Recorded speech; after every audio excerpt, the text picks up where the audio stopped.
will tell you, don't email me and just be like, yo, how much for promo, and then your song link. Like, that's when I will not listen to it. Like, my videos on TikTok were doing well, and then I kind of just started to have this realization that my music taste had value, which was like a huge epiphany for me. Yeah, like I never want to be caught in that situation. Like, please know if I'm interviewing you, I have listened to all of your shit. Oh my God. I was just like at these tailgates watching these guys DJ, and I'm like, you know what? I know I could do better. So the only thing I need to do right now is just like learn and be that. And actually, like, I can't hate on them if I'm not even trying to learn.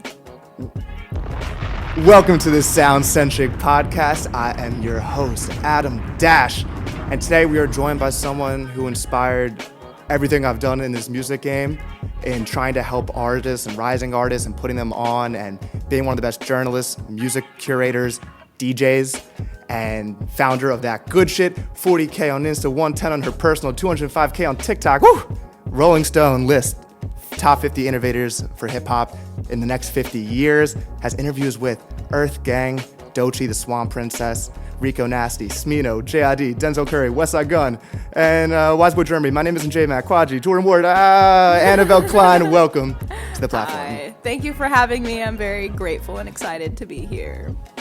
So, the Swamp Princess, someone that you interviewed recently, must have been, being a music curator, it's like you're kind of betting on people, and when one of those people, you see them from the start of their career, and she's making YouTube videos, and now you're seeing her go up the ranks to getting a Grammy Hip Hop Album of the Year, one of 3 women ever.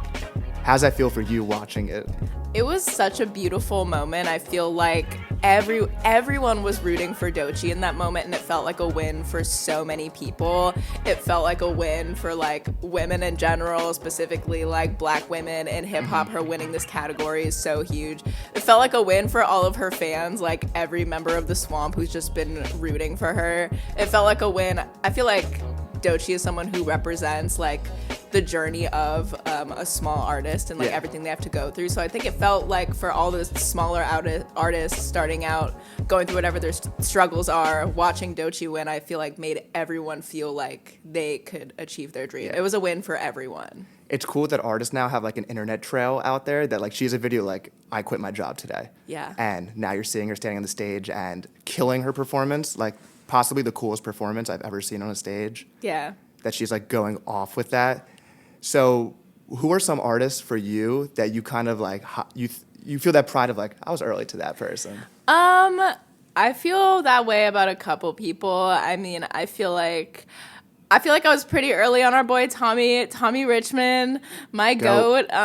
He performed at a few of our like first ever live shows we did with That Good Shit, and so to see where he's been able to go has been really incredible. Who else? Obviously Doechii. I won't say I was the earliest on Doechii. I found her right around the time she dropped her tracks Crazy and Persuasive. Okay. I just became like such a massive fan immediately from that moment on. So early-ish on Doechii for sure. I'm trying to think who else. You were early on. I wrote Greek down. He's not huge yet, but I love Greek. I love Greek, yeah. Virginia Creeper is like one of the favorite songs ever. Big fan of Greek. Alameda. Yeah, Alameda's amazing. She's great. And she just recently announced that she's with TDE, which is cool. She also played one of our earlier shows. She's super fire. My friend Axel put me onto her like right when I started making TikToks in like 2020, 2021. I'd say Lexa Gates. I feel like I was like somewhat early on her as well. I got a lot of people, I feel like, just because of the nature of what I do. I get introduced to a lot of artists pretty early. So, yeah. Lexa's so good. Stupid was like a top 10 song for me this year. Stupid was great. Can't stop playing that. For Doechii, it was stressed for me when I saw the Colors show my junior year of college.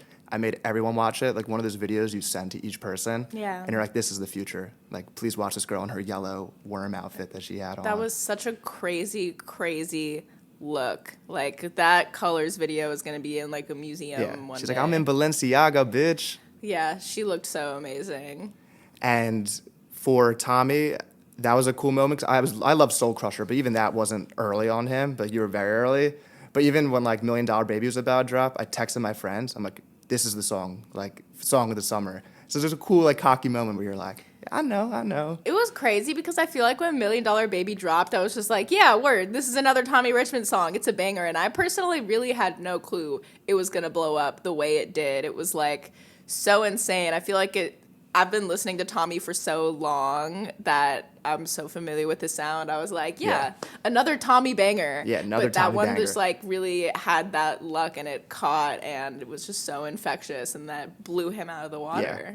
It's like, it feels like a win. I remember in like 7th grade, I was a huge Chance the Rapper fan, like as Asta Rap came out. And it's like now Chance the Rapper is such a normal name to say. At the time, my dad's like, why does he have the rapper in his name? And like, who is this guy? I'm wearing like Chance the Rapper shirts. And it's like when Coloring Book comes out, look at all your friends. I'm like, I told you. Yeah. I told you. Big shout out to Chance the Rapper. Love him. This is like such a random tangent, but I went to a Catholic high school and I used to be in this program called Christian Leadership where you were basically like the student government of like the religious side of the school. And I helped like organize all the masses and put things together like that because it was like good for my resume.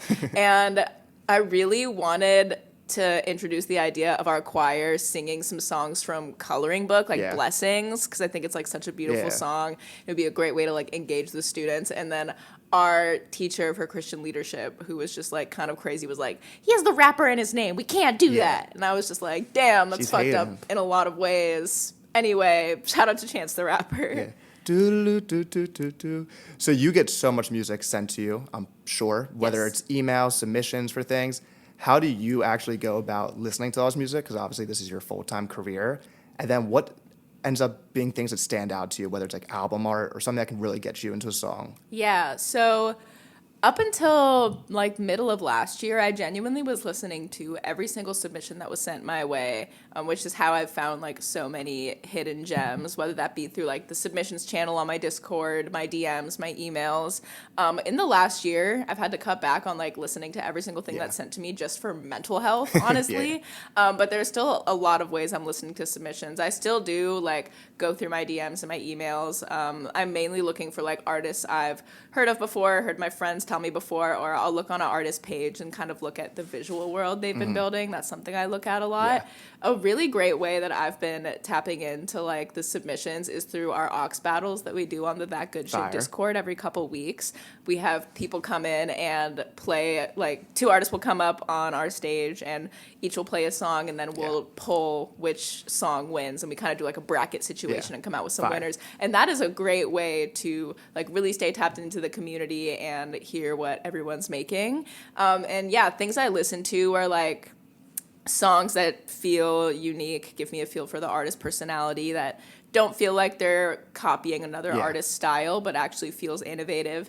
Songs that are memorable, that after the song is done playing, I can still kind of sing along to it and like it stays in my head. And I definitely do look at things like album art. Again, I think like visuals are very, very important. So important. So that's what I look for mainly. I feel like artists who are smaller, who are submitting for the first time, are curious about this. Like, do you like when someone writes you like a sappy speech of like how much that good shit means to them? Do you want them to describe what to expect from the song? Do you want a backstory about them? What, or are you not even reading it and you're like, I'll just click on the song? I'm definitely reading those things, and I always really do appreciate it when people express their love for that good shit, but it doesn't really make too much of a difference whether or not I listen to the song. I will tell you, don't email me and just be like, yo, how much for promo, and then your song link. Like, that's when I will not listen to it. But yeah, you can just send me like a little bio about yourself. You can write me a whole letter, however you want to send it.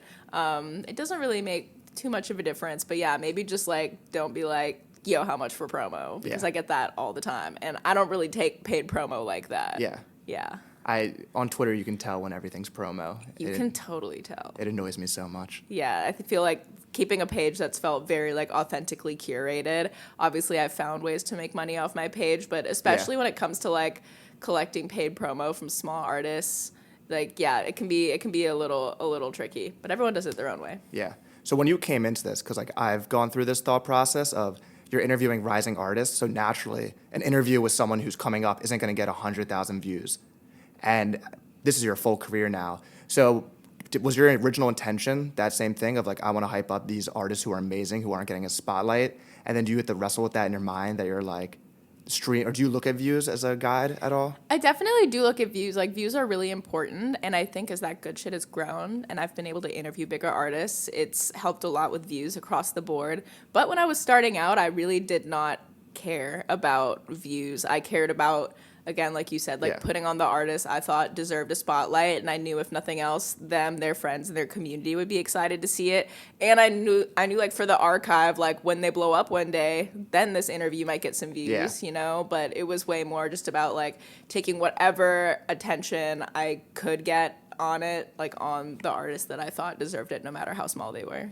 And when you're first making a TikTok about what a guy's favorite rapper says about them, was there any vision of what this would become for you? Literally, no. I had no idea what this would become. I was just making those videos like in my house because I had started smoking weed for the first time and I was having a bunch of funny ideas. And I was just like, it was the quarantine, so I was cooped up in the house, and I was like, I was always thinking about music. So I'm like, let me just chat about music. And I was in like a college town where I was surrounded by like shitty frat guys, and I'd hear all the music they would play, and I would like analyze their personalities, and I just had a lot to say about it.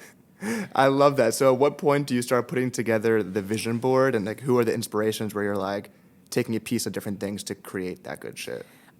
It was like a pretty slow process. Like my videos on TikTok were doing well, and then I kind of just started to have this realization that my music taste had value, which was like a huge epiphany for me. Yeah. I was like, I've always known that I had a very like better than average music taste, but when my videos started going really crazy and I started like making custom playlists for people, and they would buy them from me, and they were like pouring in, I started realizing like, dang, okay, my music taste has value. What should I do with this? So when it came to looking for inspiration for that good shit, I looked at a lot of different areas. I looked at world builders who I really loved, like Tyler, the Creator, who built like a really strong visual world and community that like reflected his values and what he thought was important in art and culture. I looked at, there's a designer I love named Sean Brown. He's a Canadian designer. He makes those like CD rugs, if you've ever seen those. Yes, I want to buy one when I have money. Yes, those are really amazing, and I love the way he incorporates like music into like his everyday items that he designs. So I wanted to create something that made music feel like immediately accessible in the physical world as well, which is why I started making like little playlist keychains. And like, awesome idea. Thank you. And playlist like sweatshirts, and so I was really inspired by him.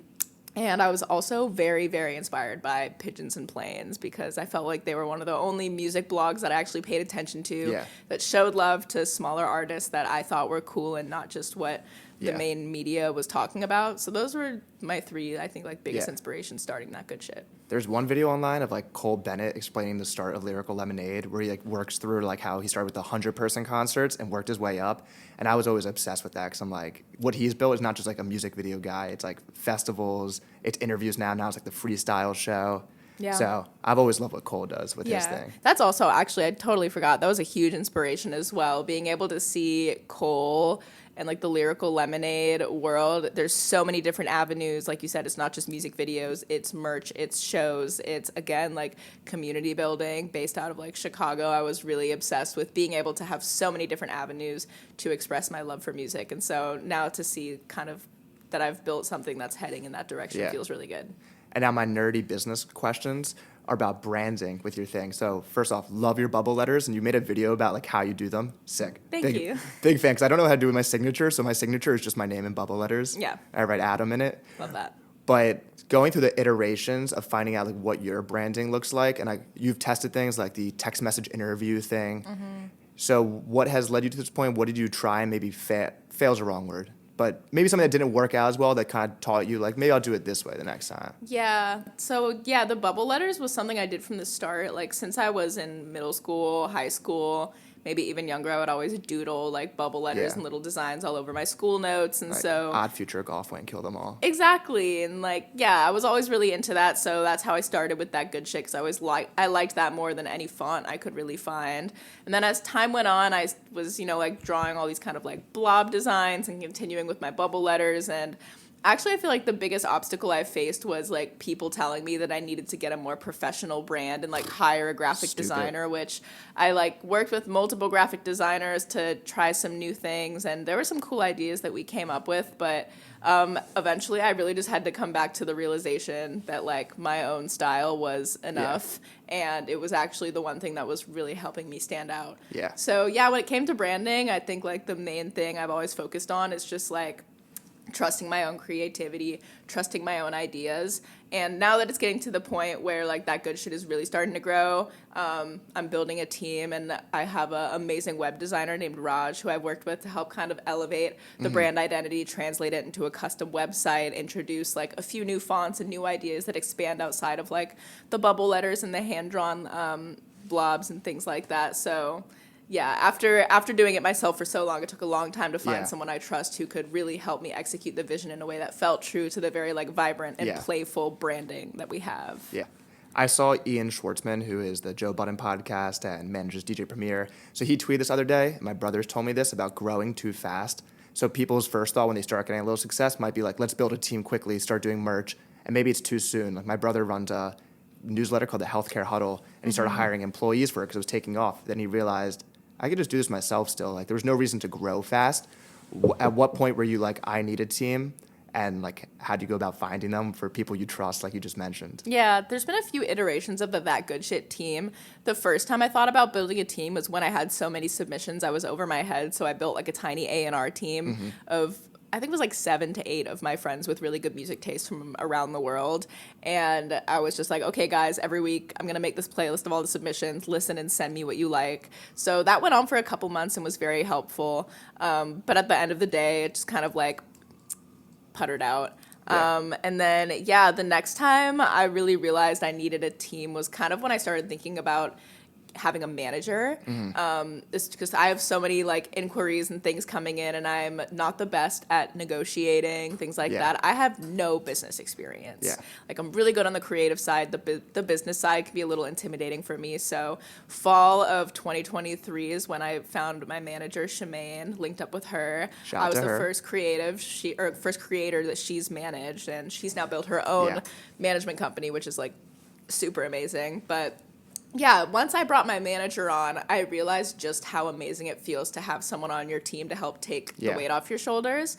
So once that was going on, slowly started bringing in some more friends. The way I've built my team is like super natural. It's usually like I'll befriend someone, they'll have like a really great taste and some talents to bring to the table. They'll start showing up to whatever it is, like interviews, the Lot Radio, our show on there, like our live events, and then eventually they'll just kind of become part of the team. So right now the team is like the strongest it's ever been. It consists of Quincy, who I like to call the voice of That Good Shit. He's kind of like our main editor. He does a lot of writing for like our Artist of the Week write-ups, album reviews, helps to review all the other write-ups that we have, edits them. I was just watching his mic interview.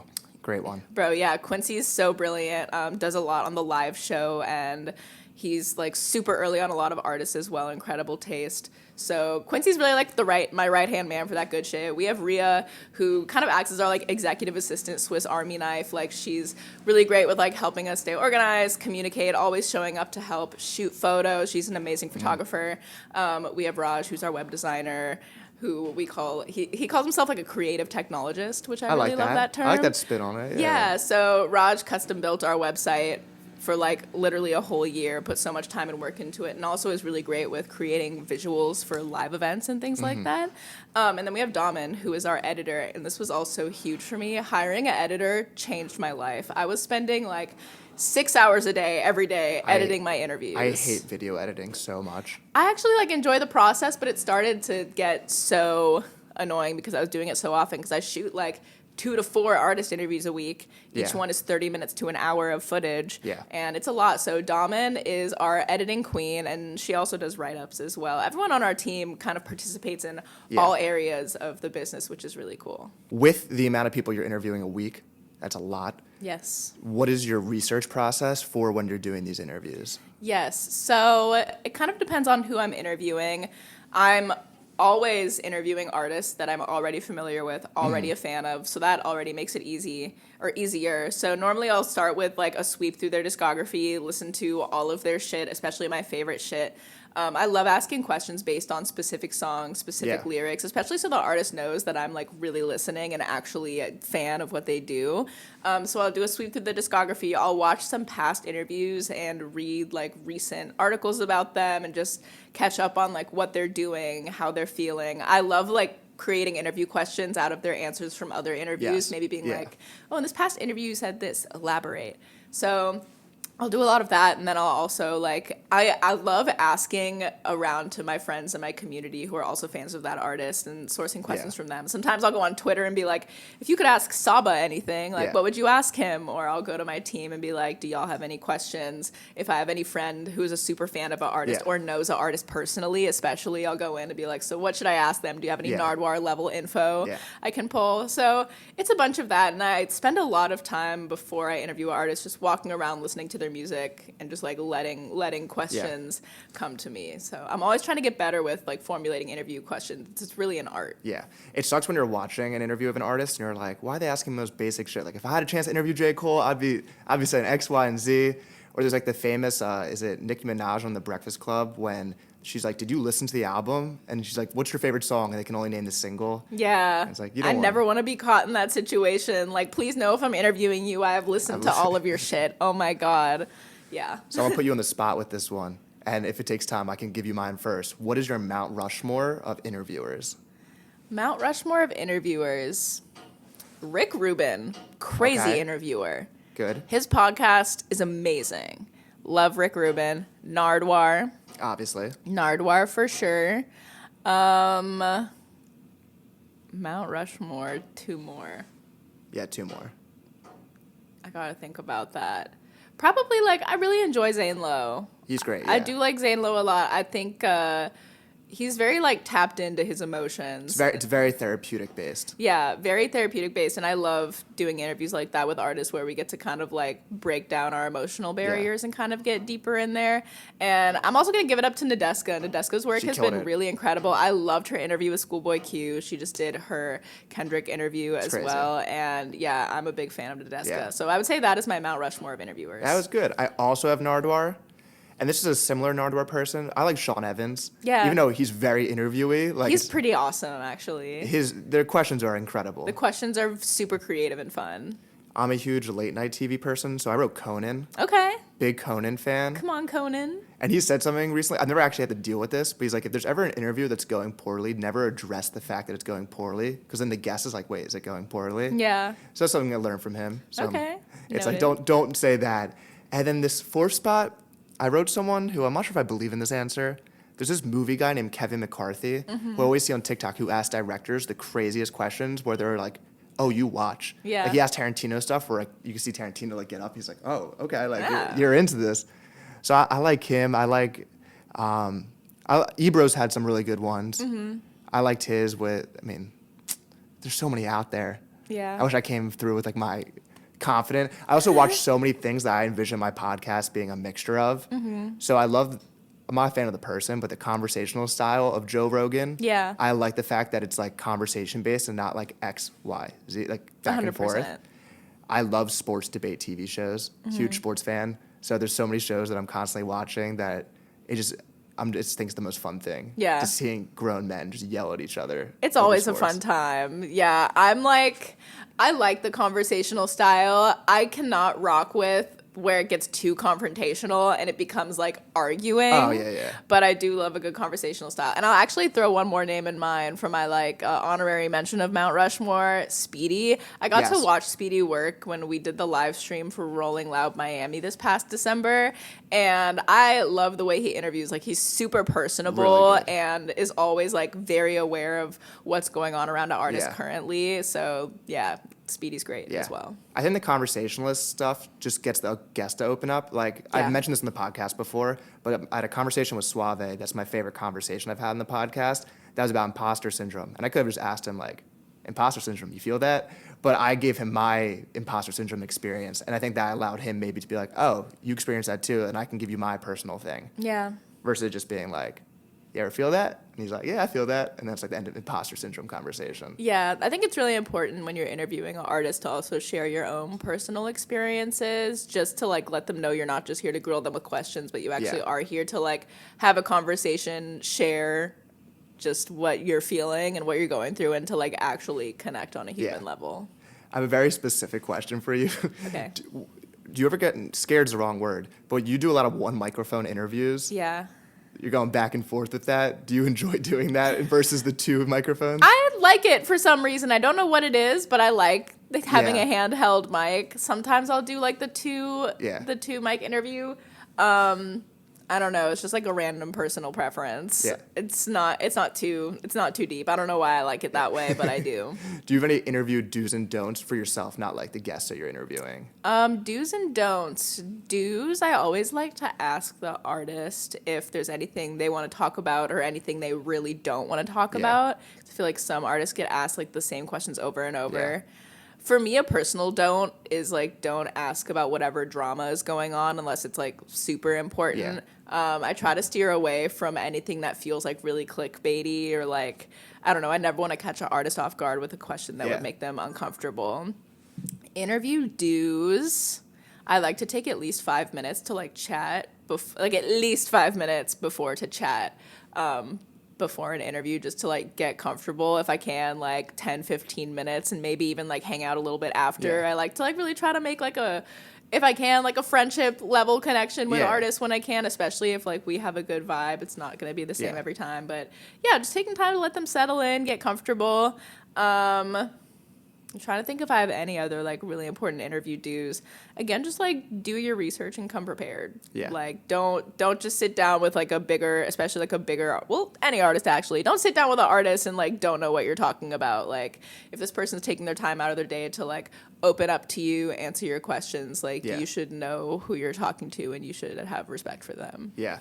And just based on what I was saying about imposter syndrome, I think everyone deals with it. And I think the funny thing is that you think the person on the level above you doesn't experience it. So I have a bunch of music friends who are like, they see XYZ tweet about something. They're like, oh my God, they feel that way too? Like, I thought they were made. And doing this interview thing, like it could be like, what do I have to provide? So I deal with that all the time. I literally started working at my dad's law firm, and I'm like, I don't know anything about law right now. I'm like, I wanted to get that out there because I don't want you to expect me to be a lawyer because I'm not one yet. Yeah. And you have an amazing story with your Earth Gang that I actually brought up to my friend in conversation as advice for him, where I'm like, I'm actually interviewing this girl, and she mentioned how she was in the green room with Earth Gang and was like, let me just get off my phone and just walk around and introduce myself to these people. Yeah. So as you have climbed the ranks, have you dealt with imposter syndrome, and like what's kind of your mindset on it? I've like definitely dealt with imposter syndrome. I deal with it regularly. I feel like most of us do. I think like comparison can be a big thing that leads into imposter syndrome, like looking at other people who do what I do and feeling like I don't do enough. Definitely like when I'm in rooms with like very big or famous people, sometimes I can deal with some imposter syndrome, just being like, damn, I'm really just a girl. What am I doing here? But I feel like I've learned to give myself more props recently, especially like I've been very blessed and lucky to have received a lot of love and support from artists and creatives that I really look up to. So whenever I start to deal with imposter syndrome, I think back to like the words of affirmation I've gotten from the people that support me. I think about, like all of the artists and people who come up to me all the time and tell me that I've helped them discover something or I've helped their song get some love. I don't know. I feel like I try to like recall those moments with imposter syndrome, but we all deal with it. You just got to be your own number one fan. What's this like? I saw this quote the other day that was like really rang true for me. It's like, you never feel like you're doing enough because you're constantly raising the bar. Yeah. And I try to think about it that way, if that makes sense. No, it does. Like, for me, like I told you, I'm applying to law school right now and going in the fall. And like I got a scholarship somewhere, and I'm like, it didn't even hit because I'm like, I want to go to this school. And it's like, I should take a step back. I'm like, this school is offering me money to go. Like, they're like, we will pay for your law school. Yeah. And it's hard for that to sink in because I'm like, I'm already on to the next thing. Yeah. I feel like you got to take every opportunity and run with it. And I feel like if you really want to be successful, you got to have some level of radical confidence. Like, I'm in this room and I'm doing this shit, and I may not be as qualified as the next person, but I'm me and I'm going to do it my way and fuck what anyone else thinks. Because, I feel like having a lack of like people can sense a lack of confidence. And I think that is an issue with imposter syndrome is we all deal with it, but you cannot let it take over your sense of self-confidence. Like, even if you don't feel like you're qualified to do something, but many of the most successful people in what they do came in with no experience or no formal training. So you just have to remember that. And it's like, all that matters is your actions and what you do. And you can never really control what anyone else thinks about you. So you just got to love yourself and go. Yeah. I'm a big fake it till you make it guy. And not fake it as in like fake who you are, but like if you act in a professional way, people view you as like, oh, that person like is on their shit right now. Yeah.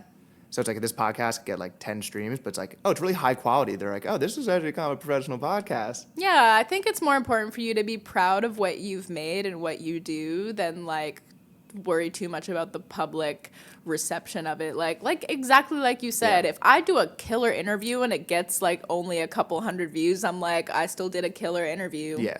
You know? You gotta talk your shit sometimes. Exactly. And do you, I feel like your comment section is not really filled with hate ever. I think you've built a very positive community, and like you don't hate on anything. Like you're more just preaching about stuff you like. But do you deal with that, and like how do you get over that?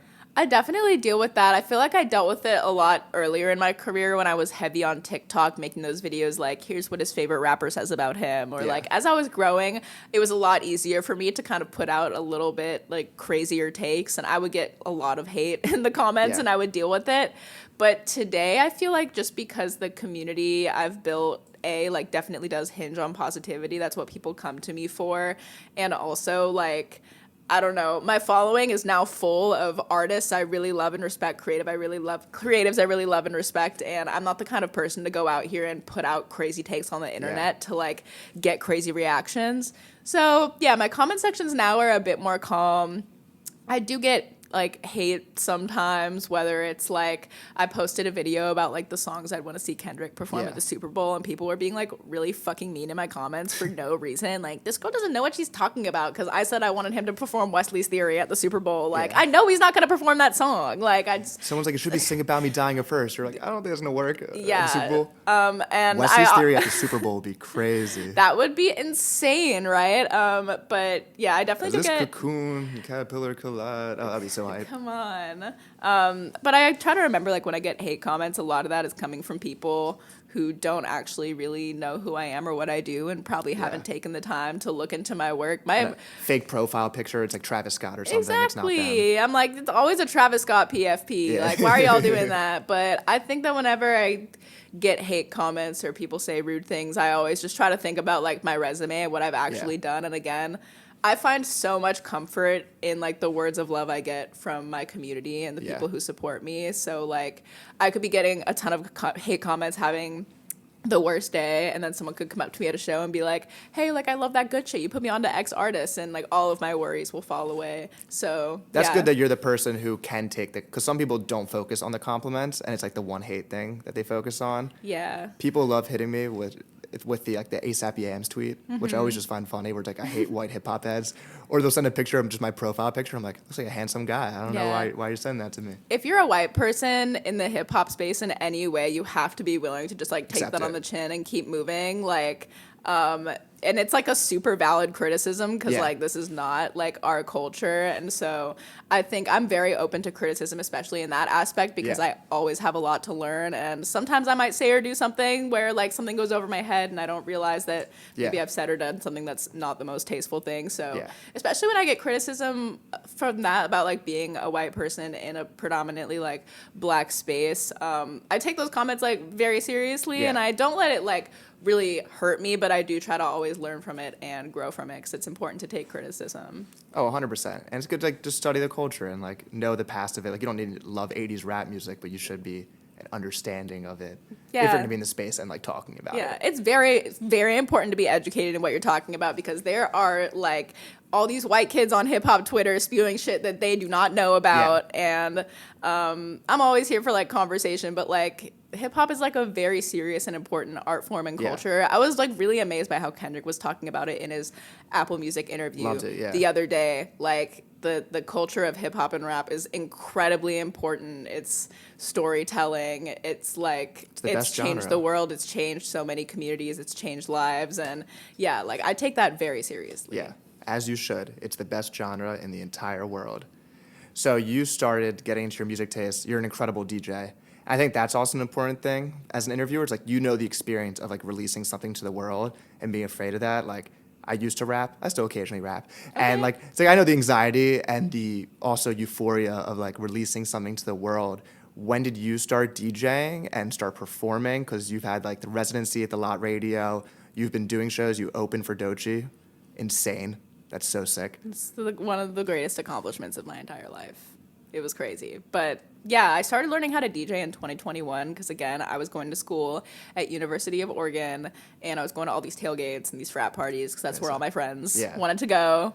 And the DJs were shit. You didn't like the Freaky Friday remix that they were pumping? Bro, it's like they were playing Bohemian Rhapsody at every party and Freddie Mercury, I love you, but we have to have some more range. And I was just like, and I was just like at these tailgates watching these guys DJ, and I'm like, you know what? I know I could do better. So the only thing I need to do right now is just like learn and be that. And actually, like, I can't hate on them if I'm not even trying to learn. Love that, yeah. So yeah, I bought a controller off a frat guy. I'm like, take this away from him.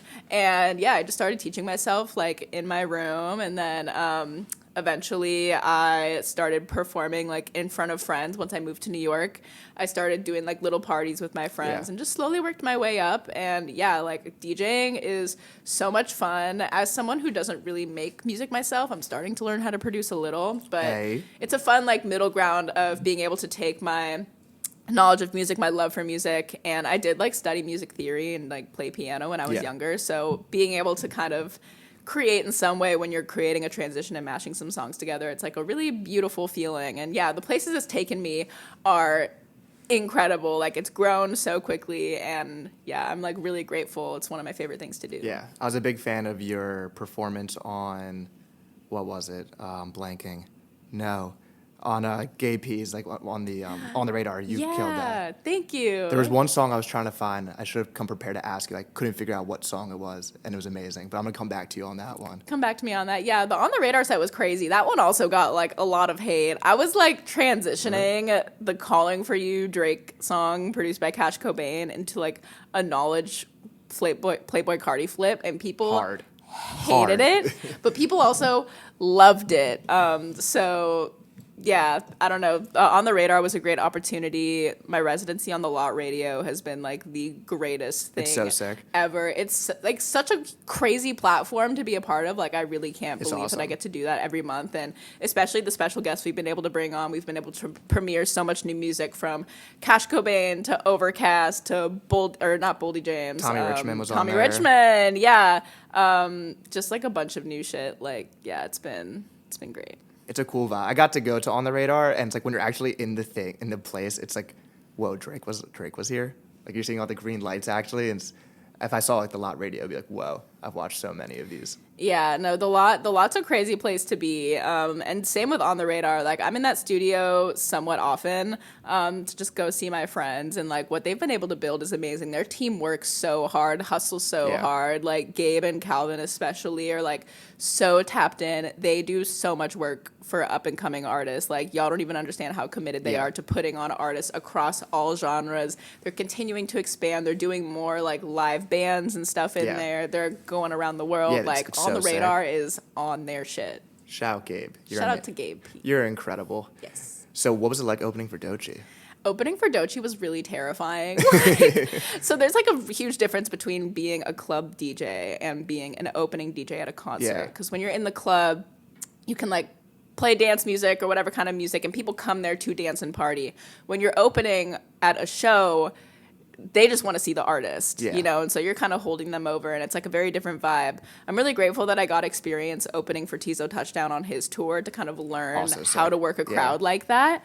But I was really excited to play for the Doechii crowd because I feel like as a Doechii stan, like I feel like I know what they'd want to listen to. So I played a lot of like bad bitch music, ass shaking music, dancing music, and I had a great time. I had a few slip ups because I was so nervous. There was one point where like I tried to like get out from behind the booth and like go like dance on the stage and connect with people, and I dropped my microphone and it made a huge like thud, and I was like, fuck, like so that was a little scary, a little messy, but overall, like I was really proud of the set. I had some friends come and support me, and that made me feel really great. And Rogue, who also DJ'd with me as the other opener, was so incredible, and I'm really happy I got to meet them. And yeah, I was so grateful for the opportunity, like for DJ Miss Milan and Doechii to trust me with that, especially on such a important tour for an important Grammy winning mixtape. Yeah, it was unbelievable. I've been to like shows where like the DJ plays songs where you're like, this is not the artist's vibe. I was at a Mine show in Cincinnati, and he was like playing like Playboy Cardi stuff. I'm like, I don't think this is the vibe of like a Mine fan base. Yeah. You never really know. Like I remember when I was on the Teezo tour, like that crowd has so much range. I was trying to figure out what they even want. Like I was going from Cardi to like Isaiah Rashad to like Tyler the Creator. There's a lot of ways to move around, but I've definitely been to many shows where the opening DJ just does not get the vibe. So whenever I'm opening for an artist, I try to really get in their fans' shoes and be like, okay, what do their fans listen to? What would they be excited to hear? And what's something that they've never heard a DJ play before? Yeah.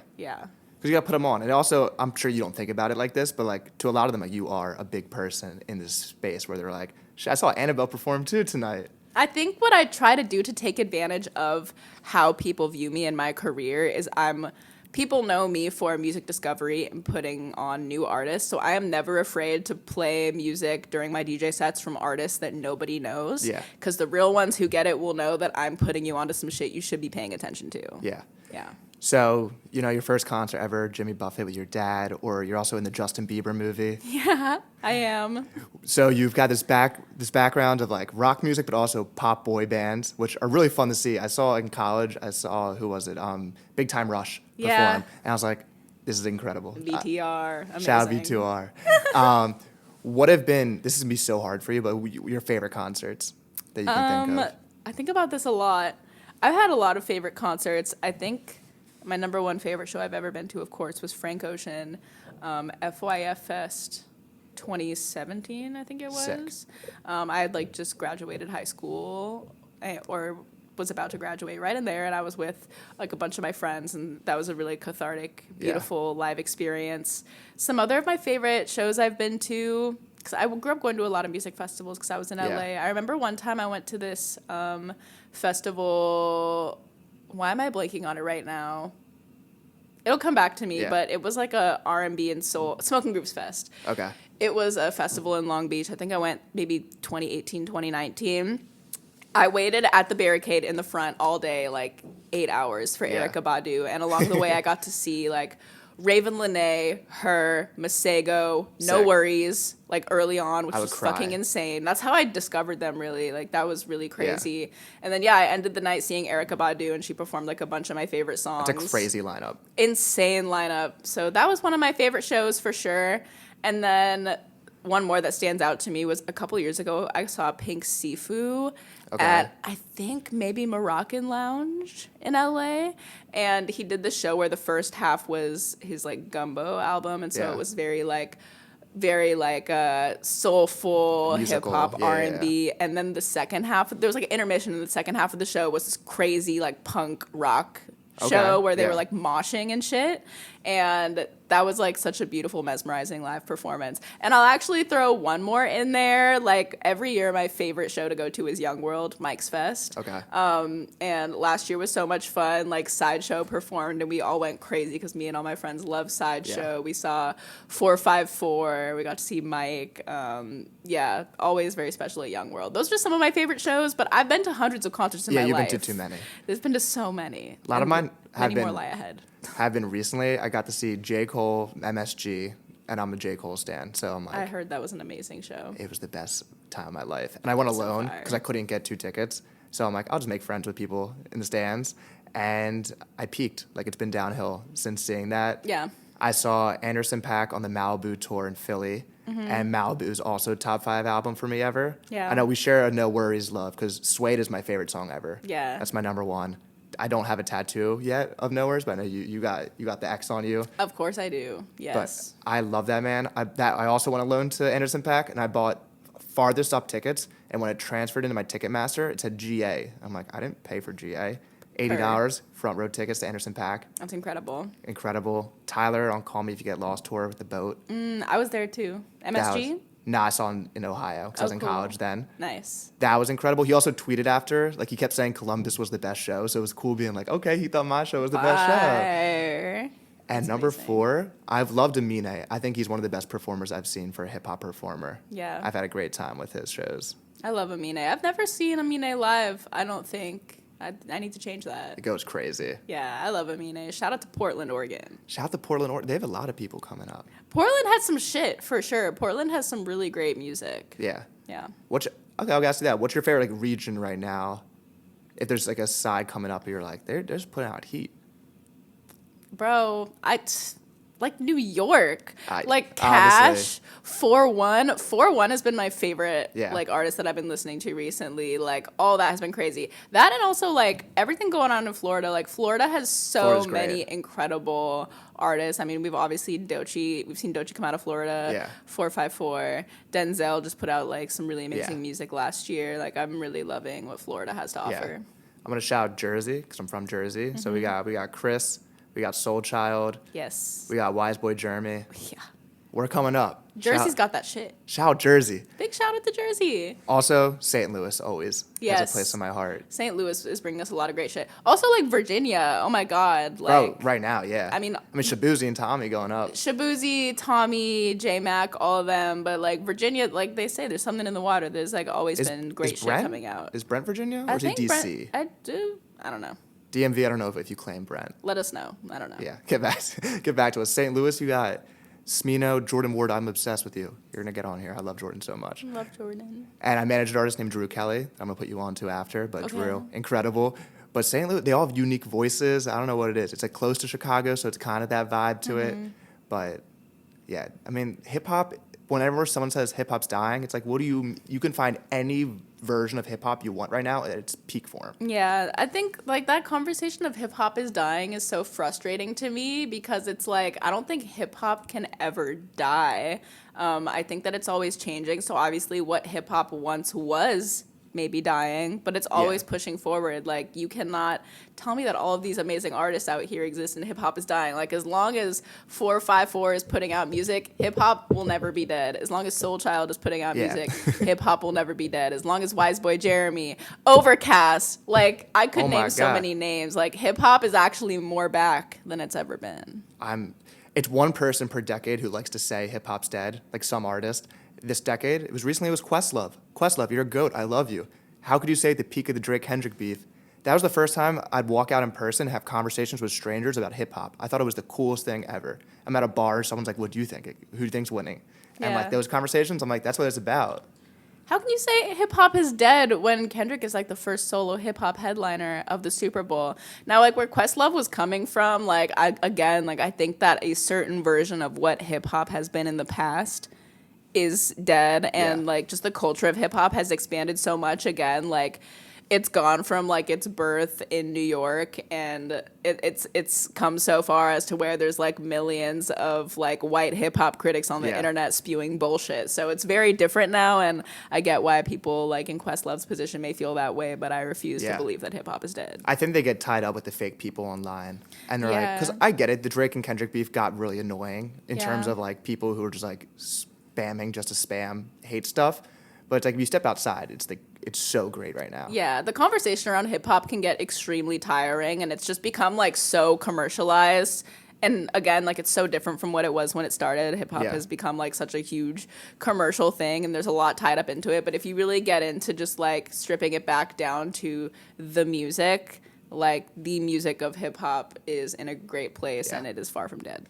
Well, Annabelle, it has been an honor. I told you before, I'm not sure if I said it on the pod, but you are truly one of the biggest inspirations for me doing this, and the artists you have on, the in real life experiences that you're bringing to people, and to New York City, and to Chicago, and to LA, and all the places you host. This was a big moment for me to have you on. So I want to give you a space to shout out if there's anything coming, where they can find you at. Oh my gosh. Well, first of all, thank you for having me. This was course. really sweet and like a really great time. Thank you for taking the time and for coming out here to do this.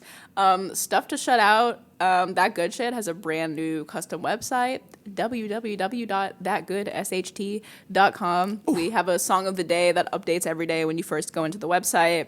Love that. We have all of our upcoming events. We have an events archive. We have a shop. We have new merch out. Try our merch out. Sick You hoodie. may have seen Smino wearing it recently. Yeah, I saw like, that. It was we got crazy. people popping out in the merch. Like, it's really cute. It's a purple hoodie and sweatpants. It's we hard. worked really hard to make it. We also have some rings. I'm wearing one right now, the That Good Shit ring. Okay. So, yeah, go to the shop. Check out some merch. Things coming up.